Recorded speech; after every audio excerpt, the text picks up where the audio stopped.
We're heating up your radio with spicy sports talk with the youngest sports commentator in American radio. Here's Tristan Blackman with a Sideline Sizzle. Welcome to another edition of the Sideline Sizzle, brought to you by the City of Conway Parks and Recreation Department and the Biddle Law Firm. Over the past few weeks, we've been covering my predictions for the upcoming NFL season, and last week we touched on the AFC East. Seeing as though there is still precious little NFL news, we will dive back into my predictions for the NFL in 2023, and this week we'll be looking at the NFC North. We will start with the Chicago Bears, a team that had the worst record in the NFL last season at 3-14. Look, last season was very bad for Bears fans, but there is a bright future ahead of this team. Now, granted, a majority of this bright future that I'm talking about lies within quarterback Justin Fields. If Fields doesn't make a jump from last year, then I would be concerned with him as the franchise quarterback moving forward. However, he's already got great running ability. He just needs to improve as a passer. With newly acquired weapons like DJ Moore and a plethora of draft selections, the team is moving around Justin Fields. So this season, I do see the Chicago Bears improving, but I wasn't very generous in my predictions for their upcoming 2023 campaign in the regular season. In Week 1, Chicago faces the Packers at home, and I think this is the game that the Bears will start off strong and really shock a Green Bay team that still needs to adjust to life without Aaron Rodgers. So after the win in Week 1, Chicago will move on and face the Buccaneers in Week 2.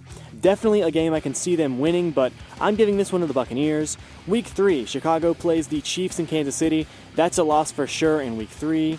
Week 4, they play the Broncos. I've got them losing that as well. Then Week 5, it's a matchup against the Washington Commanders. This is another game I think they could potentially win, like the one with the Buccaneers, but I have them losing this one. Now moving on to Week 6, they play the Minnesota Vikings at home in Chicago, and I have them beating the Vikings here in Week 6 before moving on to Week 7 against the Raiders. I honestly think the Raiders should lose this game, but if Jimmy Garoppolo somehow plays at a high level with Josh McDaniels still as their coach, then the Bears might lose here in Week 7. Week 8 is another loss for the Bears as they play the Los Angeles Chargers on the road. Then in Week 9, it's another road game for them as they play the Saints. I believe in Derek Carr to a degree. I think the Bears lose this game against New Orleans. Week 10 is a home game against the Carolina Panthers. This could be a bit of a toss-up game as these teams are similar in some ways. It is a revenge game of sorts for DJ Moore facing his old team in the Panthers. Week 11 is actually a road game against the Detroit Lions, followed by another road game in Week 12 against the Vikings, and I have the Bears losing both of those matchups after beating the Panthers. After the bye week in Week 13, the Bears will face the Detroit Lions again, this time on their own home turf. Detroit could pull off a bit of an upset win here, but I have the Lions taking them down in Week 13. Then the Bears play the Cleveland Browns. I'm assuming at this point in the season, Deshaun Watson is performing at a decent level at the very least, so give Chicago another loss here. Week 16 is a date with the Arizona Cardinals, though, and I think the Bears will take Arizona down fairly easily. Then in Week 17, they play the Falcons. This is another one of those games like the Panthers or the Browns where Chicago could snag a win, but I have Atlanta winning here, determined for a playoff spot that I'm not sure they'll get. Then finally, in Week 18, the Bears are on the road to face the Packers and Jordan Love, potentially having found his groove late in the season if he hasn't been benched to this point. For that reason, I have the Packers taking down the Bears to conclude the regular season here. Like I said, not a generous schedule prediction at all from me, but the Bears' schedule isn't necessarily easy. There are games that they could dominate, and other games where they are expected to have a lot more trouble. It would not shock me, though, if Justin Fields really takes off in year 3, similar to how Jalen Hurts did in his third year. If Fields has a big year, we could see Chicago finish as well as second in the division, but for me, I have them finishing with 4 wins and 13 losses in 2023. Moving on to our next team in the Detroit Lions. The Lions surprisingly had a very bright season last year. Early on in the season, it looked like just another down year for the Detroit Lions, but I was rooting for them to turn things around. That's exactly what Detroit did during the second half of the season, as they started 1-6 early on, but ended up going 8-2 after Week 8. It was quite the impressive turnaround, and after finishing the season 9-8, just barely missing the playoffs, I'd expect this team to have a really solid 2023. So we'll start with Week 1, a very challenging first bit of the schedule for the Lions here as they face the Chiefs to kick off the NFL season. I'm sorry, but that should be a loss for them. The Chiefs, coming off of a Super Bowl win, are expected to have another dominant year with Patrick Mahomes. I don't think Detroit is ready to take them down quite yet. In Week 2, the Lions will then face the Seahawks at home in Detroit. Now, I think this is a game they can win. They narrowly lost to Seattle last season, so this year could be the difference maker. However, I actually have the Seahawks beating the Lions again this year, so that is 2 straight losses for Detroit to kick off the year. I think it will get better for this team, though, and as in Week 3, they play the Falcons, and I have them winning there against Atlanta. Then in Week 4, I have them taking down the Packers in Green Bay, mind you, as Detroit swept them last year and is more than capable of doing it again. Then in Week 5, the Lions play the Panthers, followed by a match against the Buccaneers in Week 6. I have Detroit winning both of those games. In Week 7, it's a tougher game against the Baltimore Ravens. I can see a scenario where Detroit manages to beat Baltimore for sure, but I have them falling to the Ravens in Week 7. They do move on to play the Raiders in Week 8, a team I think the Lions are more than capable of winning against. Then after the bye week in Week 9, the Lions will face the Los Angeles Chargers on the road in LA. Give another loss to the Lions there, simply because I think the Chargers will have a decent advantage in this game.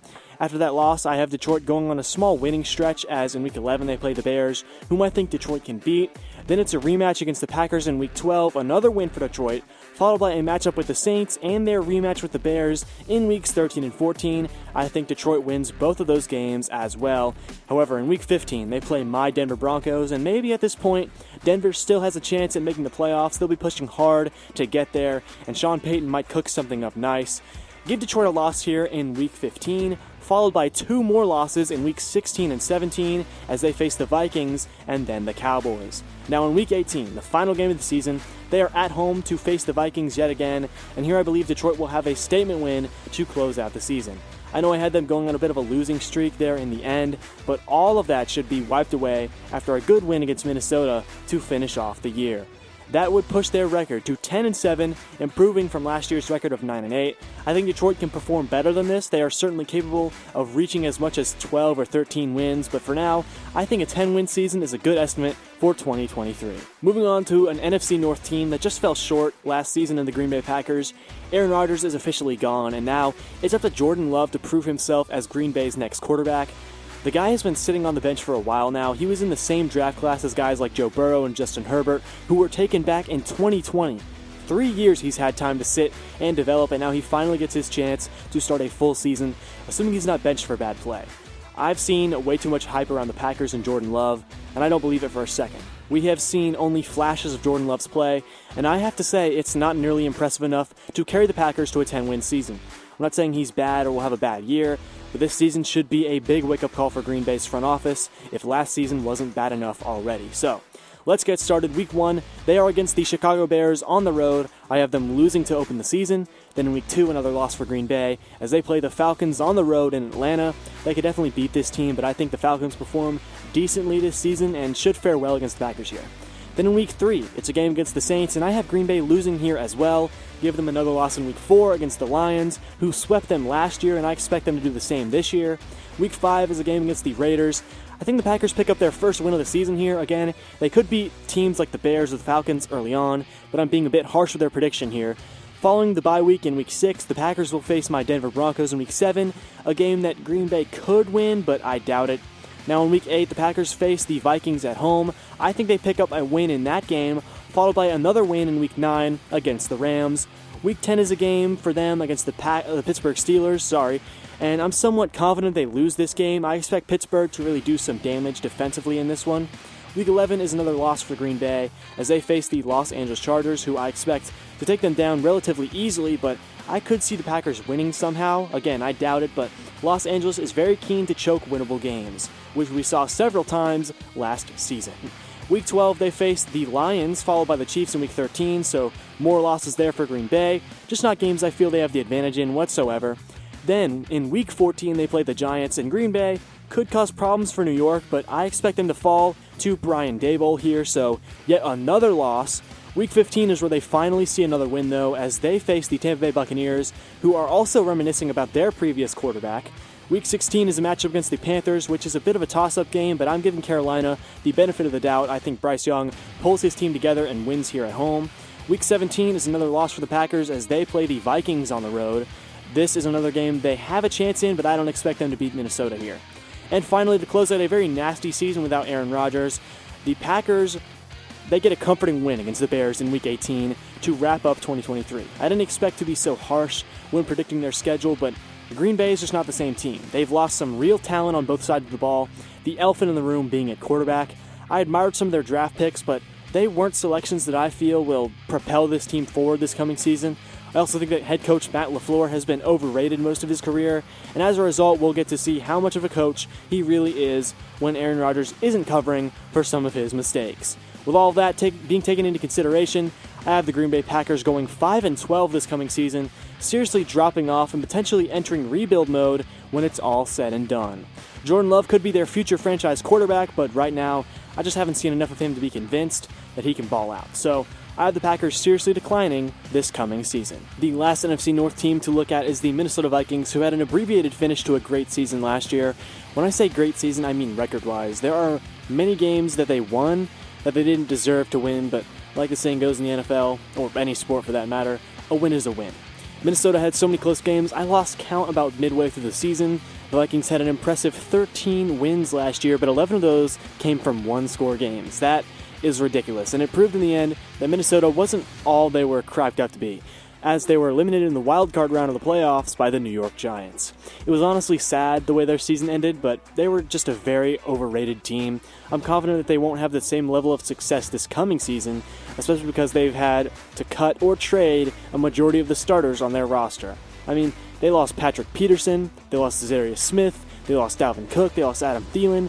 The list goes on and on. So, while they can still be competitors, I have them finishing the regular season with a mediocre record.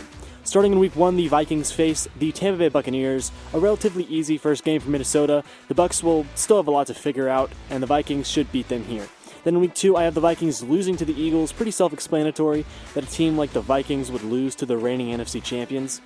Then in Week 3, another loss for them as they take on the Chargers. Week 4, they play the Panthers, and I have Minnesota getting a win in this game. I could see it going the other way, but I think Justin Jefferson will really have a big game during this week. In Week 5, the Vikings play the Chiefs, and this should be a loss for Minnesota. It would surprise me if they actually managed to upset a team like Kansas City this season.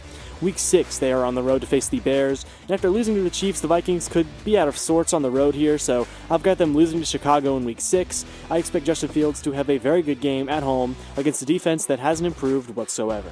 Week 7 is a matchup against the 49ers for the Vikings, another loss for them here. Then Week 8 is a game on the road against the Packers, and I think the Vikings could turn it around and snag a win here, but I've got Green Bay taking this one. Now, the initial stretch of the season is very tough, but from this point on, Minnesota's schedule gets a lot more manageable. Week 9, they play the Falcons, and I think the Vikings win this game. Then they move on to play the Saints in Week 10. The Saints could definitely take them down, but I have the Vikings winning this one.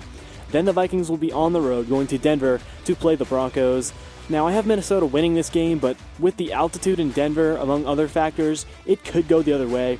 Don't be surprised if the Broncos actually manage to defeat Minnesota in this one, but here, I have the Vikings winning. Week 12 is a home game against the Chicago Bears. I have the Vikings winning the rematch here. Then Week 13, the Vikings have a bye week, but in Week 14, they go up against the Raiders. Now, in theory, the Vikings should win this, but I actually have Las Vegas beating the Vikings here. I don't know. I just feel like Minnesota will lose to this team one way or another. Maybe Josh Jacobs or Devontae Adams have a monster performance here. Then in Week 15, the Vikings will play the Cincinnati Bengals. This is a game I'd expect Minnesota to lose for sure.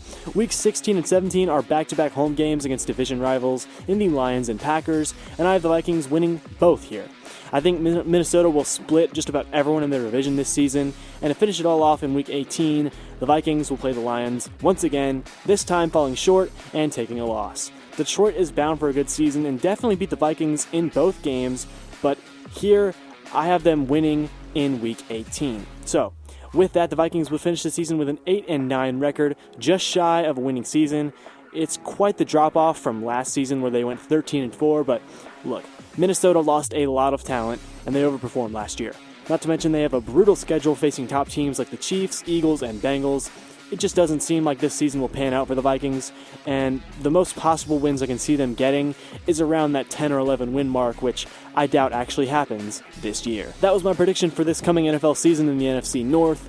To give a bit of a summary, I've got the Lions winning the division with 10 wins and 7 losses, the Vikings coming in second place at 8-9, then the Packers finishing in third place with a 5-12 season, followed by the Bears coming in last place in the division at 4-13. And just like that, that is all we've got for today's show. Not a whole lot of news circulating around the NFL aside from drama surrounding Stephon Diggs. You know what we call that here on the Sideline Sizzle?